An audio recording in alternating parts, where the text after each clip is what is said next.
Hello, this is Natalie again from H&H Chevrolet Cadillac, and I'm going to show you part 2 of the dashboard video on this 2020 Equinox. Another option you have is if you hit this left arrow, it brings up, right now we were in the information section, but you can go down to options. You'll be able to scroll through the different options you have, so you can change the units, and if you want to change any of these options, you use the right arrow, and now it tells you your options. And once you're done and selected the one you want, you scroll down and then hit the center button to exit.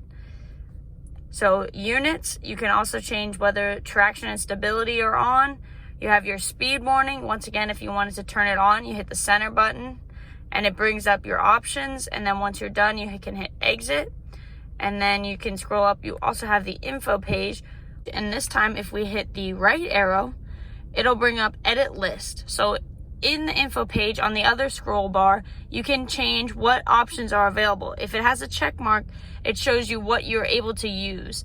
And if it's not checked, that means that's not one of the things you can see. But if you want it, all you have to do is hit the center button and now it's checked. If we add a battery voltage, click there, now hit the left arrow again, go back to our information center. Now as we scroll through here, you can see that battery voltage is now one of the options.